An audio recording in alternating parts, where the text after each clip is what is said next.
প্রধান উপদেষ্টার পদত্যাগের গুঞ্জন গতকাল থেকে শোনা যাচ্ছে।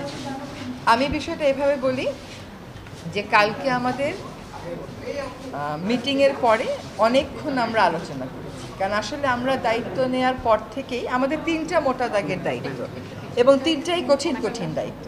একটা দায়িত্ব হচ্ছে সংস্কার, একটা দায়িত্ব হচ্ছে বিচার, একটা দায়িত্ব হচ্ছে ইলেকশন।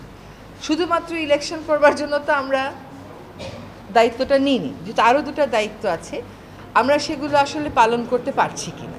কারণ আমরা দায়িত্ব নেওয়ার পর থেকে যার যত রকম দাবি আছে সব দাবি নিয়ে তারা রাস্তায় বসে যাচ্ছে, রাস্তা আটকে দিচ্ছে, একদম ঢাকা শহর অচল হয়ে পড়ছে।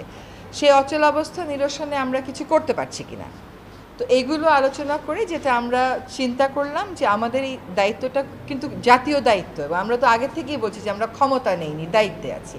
এই দায়িত্বটা পালন করা তখনই আমাদের পক্ষে সম্ভব হবে যখন আমরা সকলের সহযোগিতা পাবো। প্রত্যাশার বিষয়টা এক, আর দায়িত্বটা আসলে পালন করতে পারার বিষয়টা এক। প্রত্যাশা অনেকই থাকতে পারে, কিন্তু আমার তো একটা এনাবলিং এনভায়রনমেন্ট থাকতে হবে এই প্রত্যাশাটা পূরণ করার জন্য। তো আমরা চিন্তা করেছি যে আসলে আমরা পারছি কিনা, এই যে প্রতিবন্ধকতাগুলো হচ্ছে আমাদের এই বড় দাগের 3টা দায়িত্ব পালন করার জন্য, এই প্রতিবন্ধকতাগুলোকে আমরা কিভাবে মোকাবেলা করব, আদৌ মোকাবেলা করতে পারবো কিনা, যদি মোকাবেলা করতে পারি কিভাবে করব, যদি মোকাবেলা করতে না পারি তাহলে আমাদের কি করণীয় হবে, আমরা সকলে মিলে এটা চিন্তা করছি। আর প্রধান উপদেষ্টা যদি কোনো সিদ্ধান্ত নেন কোনো ব্যাপারে, আমি প্রথম থেকেই বলে এসেছি যে উনি একটা সময় দিয়েছেন, ডিসেম্বর থেকে জুনের মধ্যে নির্বাচন হবে, তার একদিনও এদিক সেদিক হওয়ার কোনো সুযোগ আমাদের পক্ষ থেকে নেই। কাজে এইগুলো নিয়ে অন্য ধরনের কোনো কথা বলারও কোনো সুযোগ হওয়া উচিত ছিল না, কারণ বারবারই বলা হচ্ছে যে একটা সময়সীমা দিয়ে দেওয়া হয়েছে। এখন কিছু কিছু গুরু দায়িত্ব তো আছে, সেগুলো পালনের সাথেও তো মাসের একটা সম্পর্ক থাকতে পারে। তো ওনার যদি কোনো কিছু বলার থাকে, আমি নির্বাচনের প্রশ্নেও বলেছি, দায়িত্ব পালনের প্রশ্নেও বলেছি, ওটা আপনারা ওনার থেকেই শুনবেন।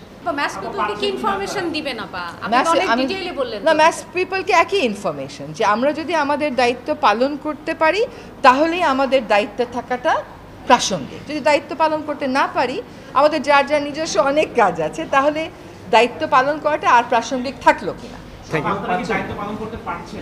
আমরা দায়িত্ব পালন অনেক প্রতিকূল পরিস্থিতির মধ্য দিয়ে তো অনেক দূর এগিয়েছি।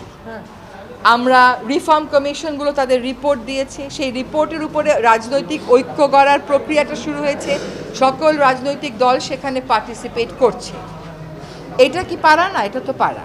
আমরা একটা নির্বাচনের সময়সীমা বলে দিয়েছি যে ডিসেম্বর থেকে জুনের মধ্যে অবশ্যই হবে, সেটাও একটা পারা। আরেকটা হচ্ছে বিচার, ট্রাইব্যুনাল একটা ছিল, এখন 2টা হয়েছে। আগামীকাল থেকে ট্রায়ালের আনুষ্ঠানিক পর্যায়ে শুরু হবে, কিন্তু জিনিসগুলো স্মুথ যেতে হবে, এইগুলোতে যাতে কোনো রকমের প্রতিবন্ধকতা না আসে, সেটা প্রথম থেকেই আমাদের একটা আহ্বান ছিল। এখন এই কাজগুলো আমরা সঠিক প্রক্রিয়াতে শেষ করতে চাই সকলের সহযোগিতা।